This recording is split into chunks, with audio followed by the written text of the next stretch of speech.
ऐसी तस्वीरें हमने कभी नहीं देखी जब पुलिस वालों के परिवार वाले प्रेस कॉन्फ्रेंस करते हुए सामने आए हों और उन्होंने ये पूछा हो कि भाई हमारे अपने घर लौटे तो लहू लुहान होकर लौटे, लेकिन उनकी बात किसी ने नहीं की।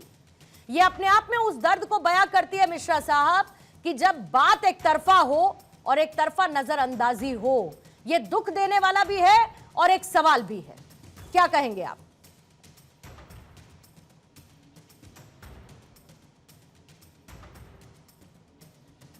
अनम्यूट कर लेंगे मिश्रा साहब, मैं आपको सुन नहीं पा रही।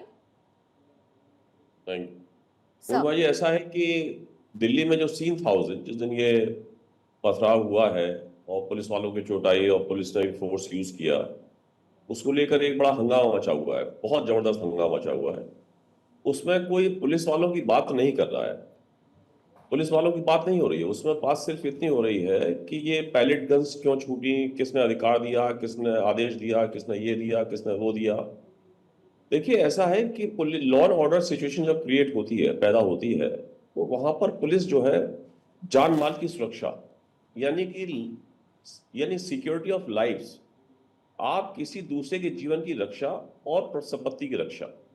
और संसद की तरफ जब मार्च हुआ और संसद के बहुत करीब पहुंच चुके थे सब प्रदर्शनकारी, और उन प्रदर्शनकारियों से ये तो उम्मीद नहीं थी कि संसद में घुसकर वो डिस्कशन में शामिल हो जाएंगे, डिस्कशन करेंगे समस्या को लेकर। जो उनका हंगामा था, जो उनका वायलेंस था, जो उनकी वहां पर स्थिति थी, उससे ये लगता था कि जैसे कि संसद में एक दो बार पहले भी अटैक हुआ था, जैसे कि आप वाकिफ है, किसी तरह का कहीं ऐसा अटैक ना हो जाए, घेराव ना हो जाए संसद का, संसद में कोई अनहोनी ना हो जाए। उसको बचाने के लिए पुलिस ने फिर फोर्स यूज किया और फोर्स यूज करने पर लाठीचार्ज भी हुआ और एक जवान ने पैलेट गन्स का भी यूज किया। एक जवान ने पैलेट गन्स का किया जो कि सेंट्रल पैरामिलिट्री फोर्सेस का जवान था। अब ये कहे साहब लाठीचार्ज क्यों किया छात्रों के ऊपर? छात्र वहां क्यों गए? पार्लियामेंट पर क्यों उन्होंने धावा बोल दिया? सबने पूरा प्रोटेस्टर्स क्यों भागे वहां पर? संसद से बहुत थोड़ी दूर थे, बहुत ज्यादा दूर नहीं थे, बहुत थोड़ी दूर पड़ते संसद 100 मीटर सर। वहां पुलिस का दायित्व यह है कि उस पार्लियामेंट की सिक्योरिटी का पूरा दायित्व उन जवानों के ऊपर था जो सुरक्षा में लगे हुए थे वहां पर, और जिनको कि रोकना था, हर हालत में रोकना था, किसी भी कीमत पर रोकना था, और उस पर फोर्स यूज हुआ। अब उस फोर्स जब यूज हुआ तो पथराव भी किया गया। पथराव इतना भयंकर था कि उसमें काफी कांस्टेबल्स भी घायल हुए। अब यहां पर यह आता है कि पुलिस फोर्स कब यूज करे, और पुलिस के यदि चोट आ जाए तो पुलिस क्या करे, यदि पुलिस घायल होती है तो पुलिस क्या करे। ऐसे वाकये मेरे साथ भी कई बार हो चुके हैं, जबकि भीड़ अनियंत्रित हो गई और भीड़ ने पथराव किया और हमारे चोट आ गई। एक वाकया तो मेरे साथ हुआ मेरठ में ही कि उसमें आई सस्टेन्ड हेड इंजरी, और वो हेड इंजरी मेरे हुई और मैं I was rushed to the hospital, और उसके बाद मेरे एक हफ्ते हॉस्पिटल में रहा, उसके बाद ठीक हो गया मैं। लेकिन उसमें केस रजिस्टर करवाया हमने, और उसमें आप विश्वास नहीं करेंगी कि उसमें 17 आदमियों को 10-10 साल की सजा हुई। ये केस है ग्राम खलौड़ी का, खलौड़ी गांव है जो कि बाईपास पर है मेरठ में। लेकिन उसके बाद फिर सन्नाटा हो गया, बहुत जबरदस्त लाठीचार्ज हुआ। देखिए पुलिस के सामने क्या है, पुलिस के सामने समस्या ये है कि अब पुलिस जो फोर्स यूज करती है वो राइट ऑफ प्राइवेट डिफेंस है, और राइट ऑफ प्राइवेट डिफेंस मैं बता दूं आपको, स्वयं के जीवन की रक्षा नहीं है, दूसरे की रक्षा भी है। यदि पुलिस ये देखती है कि दूसरे का जीवन भी खतरे में पड़ गया है, तब भी पुलिस फोर्स यूज करेगी। और आईपीसी जो इंडियन पीनल कोड है, जो भारतीय न्याय संहिता है, वो अधिकार देती है पुलिस को कि आप प्रोपोर्शनेटली चोट पहुंचा सकते हैं। और कुछ प्रोविजंस ऐसे हैं जिसमें कि राइट टू किल, यानी आप जीवन भी ले सकते हैं दूसरे व्यक्ति का। यदि कुछ सिचुएशन ऐसी है, यदि कोई व्यक्ति फायर कर रहा है, यदि कोई फायर आर्म का यूज कर रहा है, वो धड़ाधड़ फायर कर रहा है, तो यू कैन किल उससे, जिससे उसकी फायरिंग से जीवन को खतरा है किसी व्यक्ति की। ठीक। दूसरी बात यह है कि पुलिस ने अपने फोर्स का यूज किया। अब प्रोपोर्शनेट था, वो प्रोपोर्शनेट था, डिसप्रोपोर्शनेट था, ये मैटर ऑफ इंक्वायरी है। ये तो अपना एक वो है कि पुलिस इंक्वायरी कर सकती है, लेकिन अब पुलिस वाले चोट खा गए। तो ऐसा है कि देखिए यहाँ पर बड़ा बैलेंस बनाना पड़ेगा। बड़ा बैलेंस बनाना पड़ेगा लेजिस्लेचर्स को, चाहे पार्लियामेंट हो, चाहे स्टेट असेंबली हो, चाहे कोई पार्टी हो, नंबर 1। नंबर 2 कोर्ट, चाहे माननीय उच्च न्यायालय हो, चाहे माननीय सर्वोच्च न्यायालय हो, नंबर 2। Number 3 executive. देखिए पुलिस के साथ दिक्कत ये है कि आज की तारीख में पुलिस की कहने वाला कोई है नहीं और कोई नहीं होता। जब हो जाती है कोई नहीं कहता।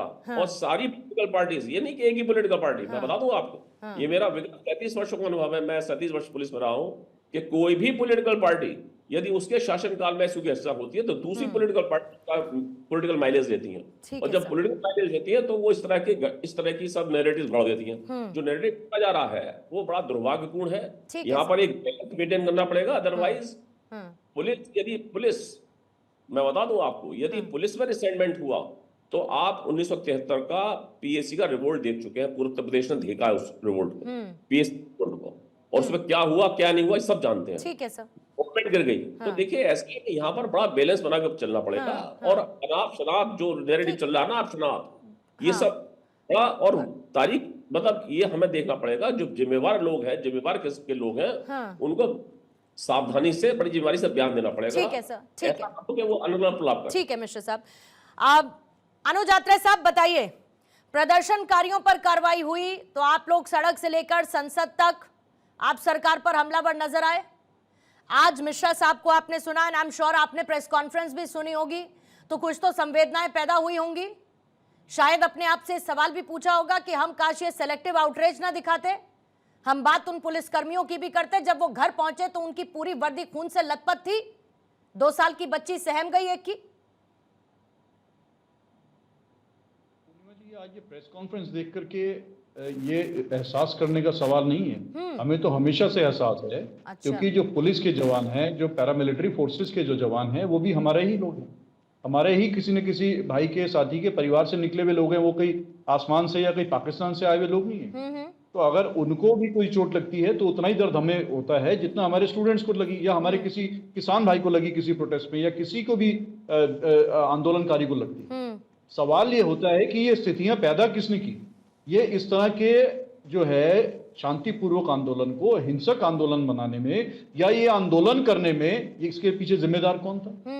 क्या इसके पीछे भारतीय जनता पार्टी और उनकी सरकार जिम्मेदार नहीं थी? क्या इसका सवाल उनसे नहीं पूछना चाहिए? आखिर ये नहीं पूछना चाहिए कि क्यों वहां पर पुलिस कर्मियों को चोट लगी, उसके साथ साथ जो छात्र वहां पर जो शांतिपूर्वक आंदोलन कर रहे थे और जो एक डेमोक्रेटिक राइट के तहत अपना पार्लियामेंट की तरफ पीसफुल मार्च कर रहे थे, उनके प्रोटेस्ट से 20 जुलाई से एक दिन पहले वहां पर पत्थर से भरा हुआ ट्रक कैसे आ गया हाई प्रोटेक्टेड एरिया में, जहां आपके पार्लियामेंट कितना नजदीक है, वहां पर परिंदा भी पर नहीं मार सकता, जो भारतीय जनता पार्टी और उनके तमाम नेता बोलते हैं।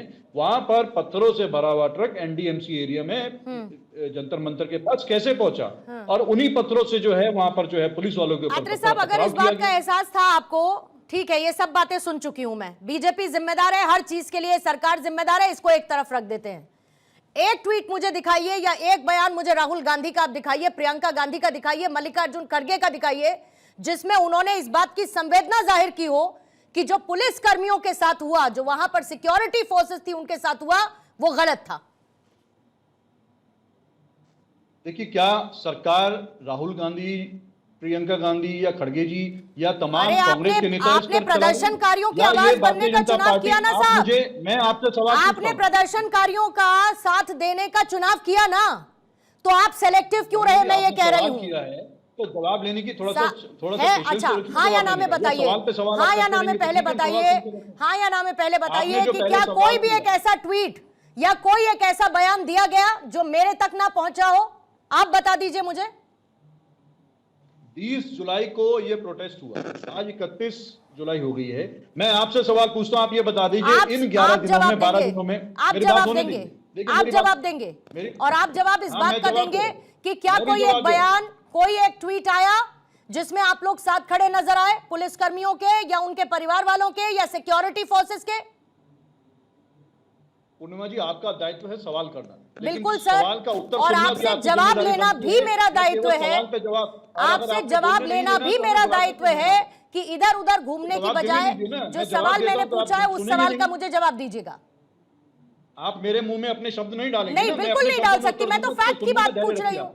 I just want you to quote the fact, sir. सुनने की हिम्मत रखिए। I want you to quote the fact. Please quote the fact. हाँ, तो मैं बोलता हूँ, आप थोड़े सुनिए तो मैं बोलूँ। ओके, बताइए। मैं फैक्ट कोट करता हूँ, मुझे इस बात का जवाब दीजिए तो मैं कांग्रेस का भी जवाब देता हूँ। जो ये स्टूडेंट्स ने प्रोटेस्ट किया, जो स्टूडेंट्स को चोटें आई, मुझे एक ट्वीट भारतीय जनता पार्टी और उनके सरकार के किसी मंत्री का दिखा दीजिए जिसमें इन्होंने हमदर्दी दिखाई हो कि 100 से ज्यादा स्टूडेंट्स जो हॉस्पिटलाइज हुए हैं, वो स्टूडेंट जिसको पैलेट गन से, जो साहिल लोचो जिसको पैलेट गन के जो है से उसको चोटें लगी हैं, जिसकी एम्स की रिपोर्ट आई है कि उसकी, ये जवाब देंगे बीजेपी के प्रवक्ता, ये जवाब बीजेपी के प्रवक्ता देंगे। अब आप जल्दी से कांग्रेस का जवाब दीजिए, अब आप कांग्रेस का जवाब दीजिए, इसका जवाब बीजेपी के प्रवक्ता देंगे। आप कांग्रेस का जवाब दीजिए। हमारी तो हमदर्दी सबके साथ है। कहा मन ही मन में स्टूडेंट्स के साथ भी है हमारी हमदर्दी, वो पैरामिलिट्री फोर्सेस दिखी नहीं सर, लेकिन दिखी नहीं, दंडियों के साथ हमारी दिखी नहीं, हमदर्दी नहीं है। दिखी नहीं पैरामिलिट्री फोर्सेस के साथ आपकी हमदर्दी, दिखी नहीं ना अनुज साहब, दिखी नहीं ना, यही तो कह रही हूं मैं। स्टूडियो जो आपके स्टूडेंट्स थे उनका समर्थन देते हुए इसी स्टूडियो में हमने कई बार चर्चा की, but not even a single time, एक भी बार ऐसा नहीं हुआ कि आप लोगों ने संवेदना इस तरीके से दिखाई हो कि आप वो शब्दों के जरिए बाहर आई हो। इसीलिए मैंने कहा कि वो सेलेक्टिव था। ऋषभ जवाब देंगे। मैम आवाज आ रही है? जी आ रही है। मैम देखिए, सबसे पहले मैं कहना चाहूंगा कि जो कहा जा रहा है कि आपने ट्वीट, पूरी आवाज आएगी आपके बीच में। पूर्णिमा मिश्रा जी बिल्कुल नहीं बोलेंगे। Thank you for the declaration Anuj ji, thank you for the declaration. इसी का इंतजार था मुझे, इसी का इंतजार था, इसी का इंतजार था। Thank you for the declaration. और कोई नई चीज नहीं कर रहे हैं, आप लोगों की पुरानी आदत है ये सब, आप लोगों की पुरानी आदत है। और अनुज साहब वही कर रहे हैं जो वो करते आए हैं, जो सवाल पूछा जाए उसका जवाब नहीं देंगे, गोल पोस्ट करते रहेंगे, गोल पोस्ट करते रहेंगे। आप लोग जो सवाल पूछा जाएगा उसका जवाब थोड़ी देंगे, यही काम आप हमेशा से करते आए हैं, तो आज कौन सा नया कर रहे हैं? आपको दरअसल क्या है ना साहब, सुनिए अनुज साहब, आपके साथ समस्या क्या है ना, आप हमेशा सामने वाले में कमी को खोजने की और तलाशने की कोशिश करते हैं। आप लोगों को अपने अंदर कमी तो कभी ना नजर आई है, ना आज आती है और ना कभी आपको आएगी। तो you want somebody to be a villain but not you, and this is your habit, this is your habit। Rishabh से सवाल पूछा है, बीजेपी के प्रवक्ता से सवाल पूछा है, let him answer now, let him answer now। अनुज साहब don't waste my time please। आप अपनी बात बोल इधर उधर मुझसे इधर उधर की बात मत करिए, मुझे सीधे जिस पर चर्चा है उस पर मुझे सवाल लेने दीजिए। ऋषभ बोलिएगा, इतनी हिम्मत जरा दिखा दीजिए। ऋषभ बोलिएगा। अरे साहब हिम्मत की बात छोड़ दीजिए, आप लोग हिम्मत की बात छोड़ दीजिए। आपकी जुबान से एक शब्द नहीं निकला था इन लोगों के समर्थन में, तो आप लोगों की कितनी हिम्मत है ये बात बहुत अच्छी तरीके से जानती हूँ, कितनी हिम्मत है आप लोगों में जानती हूँ मैं। रहने दीजिए उसे, बोलिएगा ऋषभ जवाब दीजिए। अनुज जी थोड़ा शांतिपूर्वक सुन लीजिए, मैं वरना 2019 का वो डिबेट में आपको याद दिला दूंगा जिसमें आपके अपने कारण से आपने मेरे साथ डिबेट छोड़ के बाहर चले गए थे, तो मुझे उस रूप में आने ना दे, मैं निवेदन करूंगा। अब मैं अपने स्टेटमेंट पे आता हूँ। अनुज जी कृपया करके, आप वरिष्ठ हैं, आप मेरी वक्तव्य को सुनिए। मैं आपसे ज्यादा चिल्ला सकता हूँ, अनुज जी लेट हिम आंसर। गलत बात बोलेंगे तो पहले अरे सर आपको तो सब गलत ही दिखता है, क्या करें? बोलिएगा ऋषभ जवाब। भारतीय जनता पार्टी के लोग नहीं आते हैं, मुंह छुपाते हैं। ये आपके नेता जो सदन में नहीं आते, संसद में नहीं आते जवाब देने के लिए, डाउन कर देंगे मजबूरीवश विद द डिस्क्लेमर। बोलिएगा ऋषभ। पूरा कर दीजिए, कहेंगे तो मैं छोड़ देता हूं। खिसियाई बिल्ली खंबा नोचे, ये इन पे शूट करा। मैं बता रहा हूं, अभी एक प्रश्न आया आपके डिबेट में कि क्या भाजपा की तरफ से कोई भी ऐसा ट्वीट आया इन छात्रों के लिए, तो मैं क्लियर कर देता हूं साहब, ट्वीट नहीं, बाकायदा पूरा वीडियो आया जिसमें जेपी नड्डा जी हॉस्पिटल गए, छात्रों से भी मिले, पुलिस कर्मियों से भी मिले। हम तो न्यूट्रल पैमाने पे सबको देखते हैं जो घायल है, और ये वीडियो सार्वजनिक है। कोई पूर्णिमा मिश्रा ने घर में बना के भारत 24 पे नहीं चला दिया वो वीडियो कांग्रेस के भी मुख्यालय वाले देख सकते हैं और पूरी देश की जनता देख सकती है। कहने का विषय क्या है, समझने की आवश्यकता है कि जब 20 मार्च का प्रोटेस्ट अनाउंस हुआ, दिल्ली पुलिस ने पिछले 2 दिन से 20 मार्च से पहले से 18 तारीख से नोटिफिकेशन देना शुरू किया कि धारा 163, धारा 144 एक इकट्ठा ना हो और कोई ऐसी काम ना करे जिससे कानून का उल्लंघन होता हो, कानून टूटता दिखता हो।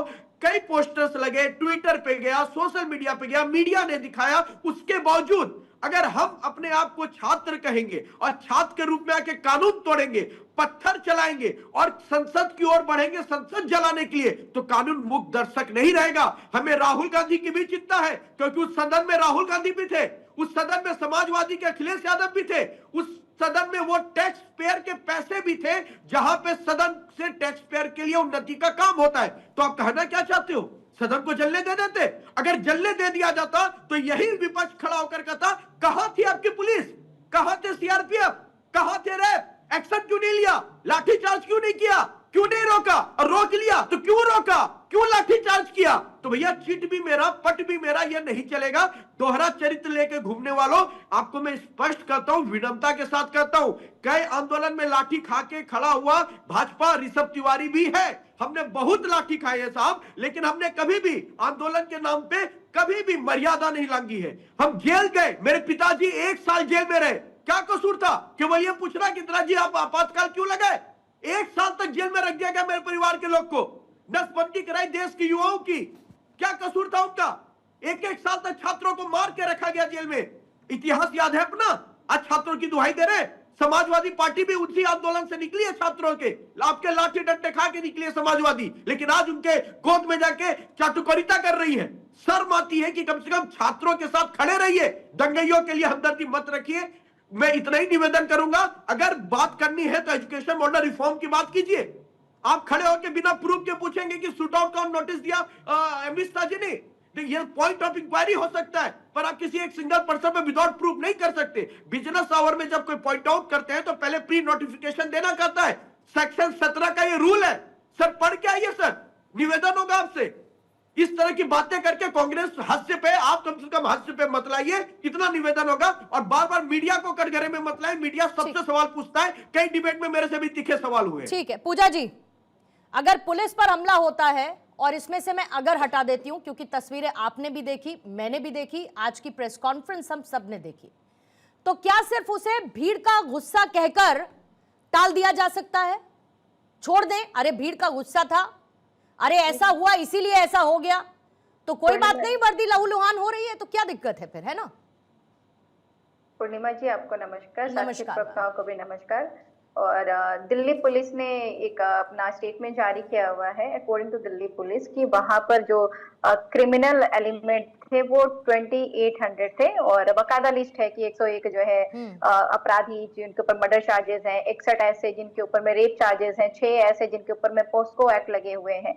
अगर इस तरीके के क्रिमिनल एलिमेंट रहेंगे प्रोटेस्ट में, तो आप ये नजारा देखेंगे कि पुलिस घायल हो रही है वहां पे। वो प्रोटेस्ट जो क्रिमिनल एलिमेंट से वो प्रोटेस्टर्स को भी हार्म कर सकते थे। फेलियर किसका है?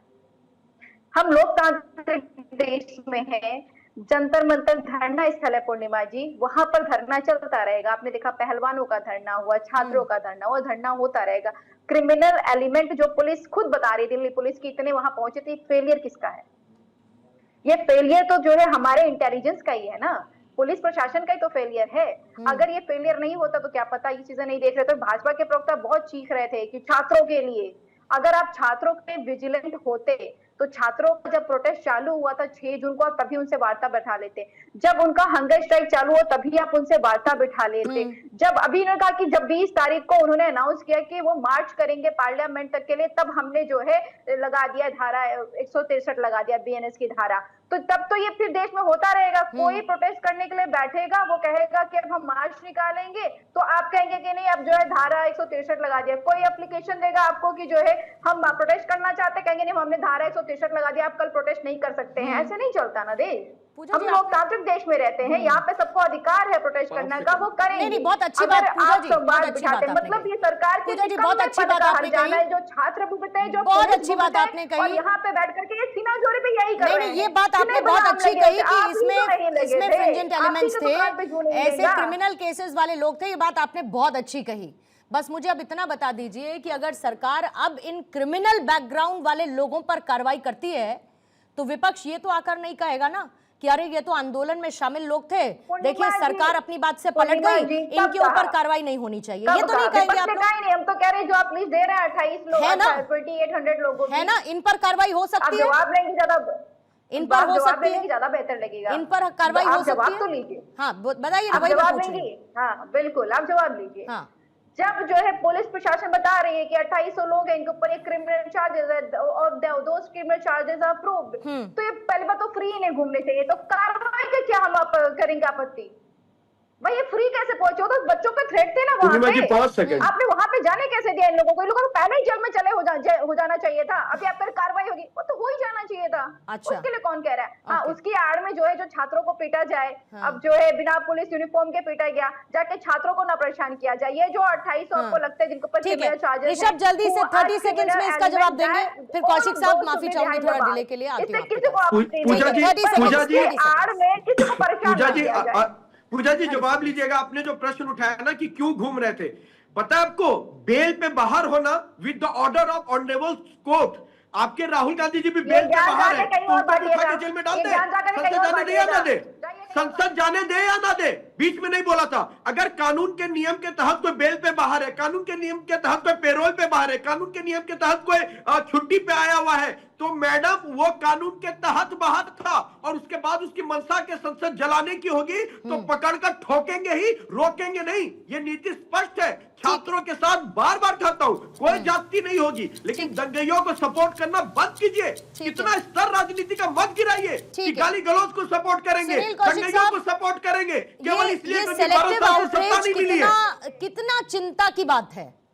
मतलब कोई बात ही नहीं कर रहा उन परिवारों के बारे में जिनके अपनों ने सिर्फ वर्दी पहन रखी थी, इसीलिए इस कंसर्न को ढक दिया हमारे गया, आपके सुरक्षा कवर कर के लिए दिया गया पहनी कि थी, नहीं, लेकिन इनको चिंता ये तो नहीं है। पिटेंगे, इनके खून निकले तो निकले, हम तो मारेंगे। हमने कवर कर दिया सब उसे। तो मिश्रा जी ने पहले ही कह दिया ना पूर्णिमा जी, कि जब कुछ ऐसा होता है तो सत्ता पक्ष ही खड़ा होता है पुलिस के साथ, विपक्ष नहीं खड़ा होता। और विपक्ष में कोई भी हो और सत्ता पक्ष में कोई भी हो, ये पहली बार नहीं है कि पुलिस कर्मियों के साथ कुछ हो रहा है तो विपक्ष उनके साथ खड़ा होगा। विपक्ष कभी नहीं खड़ा। विपक्ष हमेशा वही राजनीति करता है जो उनको सूट करती है। और इस आंदोलन के बाद एक बात तो निकल के स्पष्ट आ गई कि अपराधी प्रवेश न कर पाए आंदोलन। अब अपराधी प्रवेश न कर पाए, इसका मैकेनिज्म सरकार को बनाना पड़ेगा।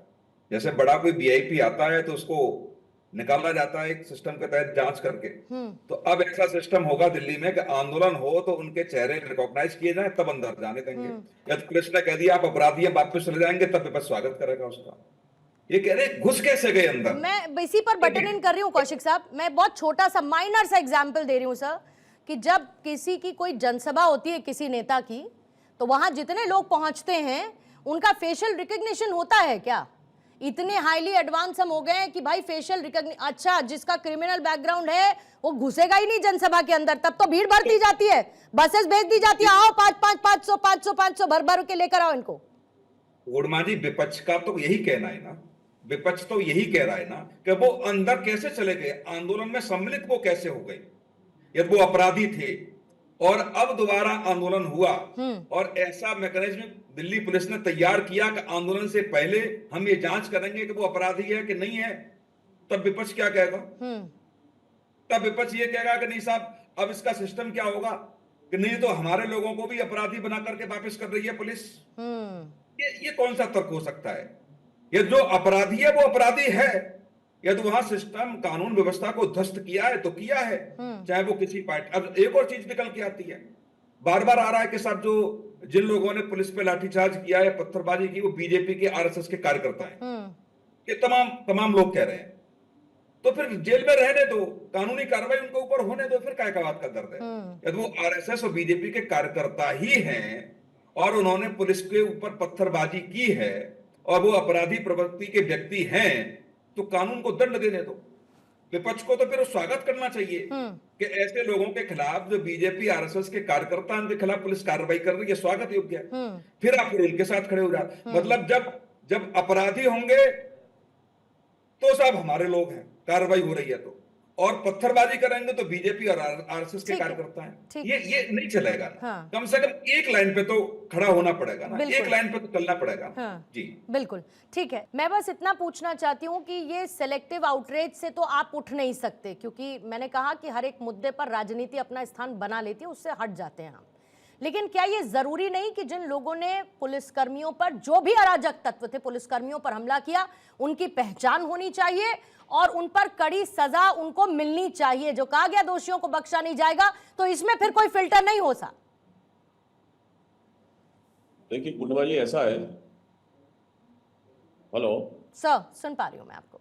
देखिए पूर्णिमा जी, ऐसा है कि मास वायलेंस जब होता है, जो प्रोटेस्ट हुआ, ठीक है प्रोटेस्ट हुआ, अब ये कहना कि साहब क्रिमिनल्स जाएंगे और जो क्रिमिनल्स नहीं है, क्रिमिनल्स क्यों गए, क्यों चले गए, पुलिस ने क्यों नहीं रोका, ये तो खैर बड़ी मतलब ऐसी बात है जिसका कि कोई तर्क वो नहीं है। लेकिन मेरा अपना मानना ये है कि मास वायलेंस में आप डिफरेंशिएट नहीं कर सकते। मास वायलेंस हुआ और मास वायलेंस में फोर्स के पास, पुलिस बल के पास पूरा अधिकार है कि वो पुलिस बल का प्रयोग करे और पुलिस बल का प्रयोग एक प्रोपोर्शनेटली करे। ये भी है, ऐसा नहीं कि मतलब अनब्रिल्ड पावर दे दी पुलिस को। पुलिस फोर्स यूज करेगी, लेकिन वो प्रोपोर्शनेटली यूज करेगी, नंबर एक। नंबर दो, यहाँ पर जो है संसद की तरफ जो मार्च हुआ उनका, और जैसे कि लाल किले पर हिंसा हुई थी, किसान आंदोलन हुआ, लाल किले पहुंच के लेकर और जबरदस्त हिंसा हुई वहां पर, तो क्या वही सीन क्रिएट होना था यहाँ पर? क्या वही संसद में वही सीन क्रिएट होना था छात्रों के आंदोलन की आड़ में? तो यहाँ पर यदि क्रिमिनल्स को ट्रीट किया जा रहा है और यदि उनके खिलाफ कार्रवाई की जा रही है और उनके खिलाफ मुकदमे कायम है और उन पर कार्रवाई होगी, तो ये बिल्कुल सही है। और माननीय सर्वोच्च न्यायालय से आपके माध्यम से मैं यही कहना चाहूंगा कि मुझे आपकी आवाज बहुत महेश जी कम आ रही है। हाँ, मुझे आपकी आवाज बहुत कम आ रही है, मैं इसीलिए आपको रोक रही हूँ। आनंद साहब बोलिएगा। जी धन्यवाद पूर्णिमा जी। देखिए सवाल फिर वही खड़ा होता है जो पूरा देश आज, एक बार ऑडियो चेक करेंगे, मुझे ऑडियो बहुत कम आ रहा है। मेरी आवाज आपको आ रही है? हाँ अनुज जी बोलिए, कम आ रही है, बस बोलिए। देखिए सवाल मैं वही फिर दोहराना चाहूंगा जो आज पूरा देश बार बार पूछ रहा है।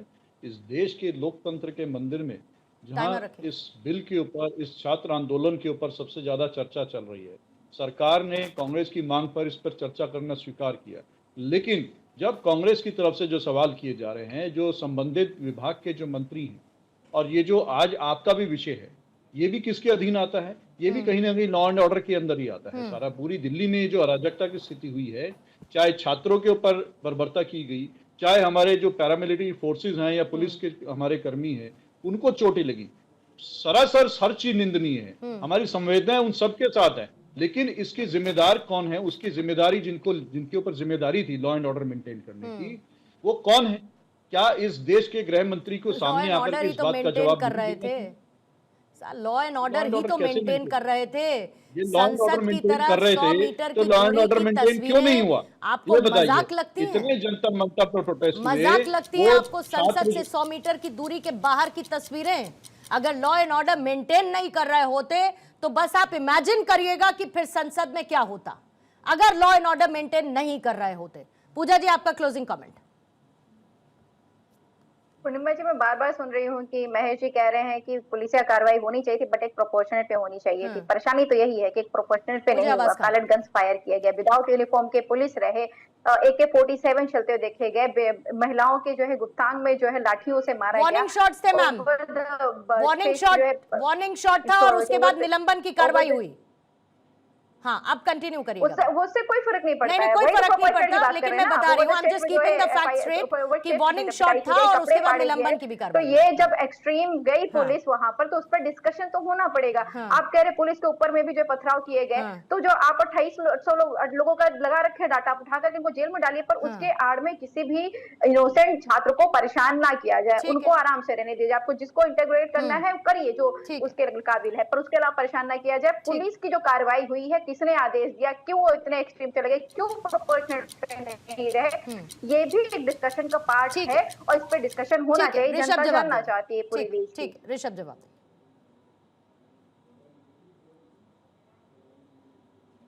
अनम्यूट कर लेंगे। हाँ सॉरी, आवाज आ रही है? हाँ आ रही है, बोलिए।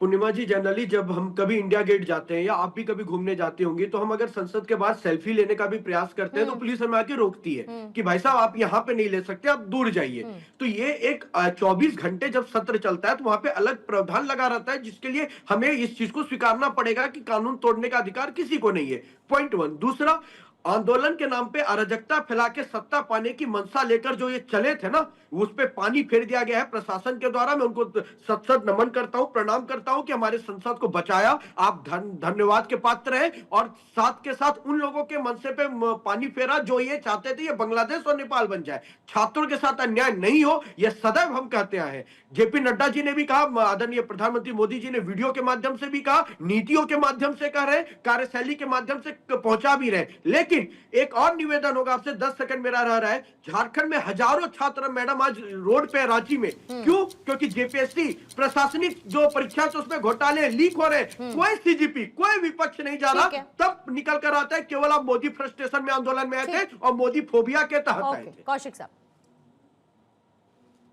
पूर्णिमा जी, जो भी अपराधी हैं, जिन लोगों ने छात्रों के बीच में जाकर के आंदोलन को बदनाम करने का प्रयास किया, जिन्होंने नियम कानून तोड़े हैं, निश्चित तौर से बिना भेदभाव के सत्ता पक्ष को और विपक्ष को दोनों को आलोचना करनी चाहिए। और जहां मैं देख पा रहा हूं कि विपक्ष जिस तरीके से पीछे के गेट से उनके साथ खड़ा होने की तैयारी कर रहा है या उनको सपोर्ट करने का प्रयास कर रहा है, ये लोकतंत्र के लिए बहुत अच्छी बात नहीं है। ये पूरा देश देख रहा है। निश्चित तौर से ये मान के चलिए कि जो भी अपराधी हैं, अब आप ये संस्कृति छोड़ के चले जाएंगे, फिर आप सत्ता में आएंगे, तब क्या होगा? तब आपके साथ ऐसा नहीं होगा। तब संसद घेरी जाएगी, तब क्या होगा? तब इस्तीफे के नाम पर दिल्ली को जलाया जाएगा, तब क्या होगा? तो ये ऐसी परंपरा विपक्ष शुरू न करे जिससे कि आगे आने वाले दिनों में जब आप सत्ता पर काबिज होंगे तो वह उन बातों का आपको भी सामना करना पड़े। निश्चित तौर से पुलिसकर्मियों के परिवारों के साथ विपक्ष को खड़ा होना चाहिए, उनके परिवारों से मिलना चाहिए, सांत्वना देनी चाहिए और कंधे से कंधा मिलाकर के एक बिल्कुल ठीक बात है साहब। और प्रदर्शनकारी अगर नागरिक हैं तो पुलिसकर्मी भी इसी देश के नागरिक हैं, इस देश के रक्षक हैं, और आपकी कम से कम संवेदनाएं राजनीतिक नहीं हो सकती हैं, इस बात का भी ख्याल रखा जाना चाहिए।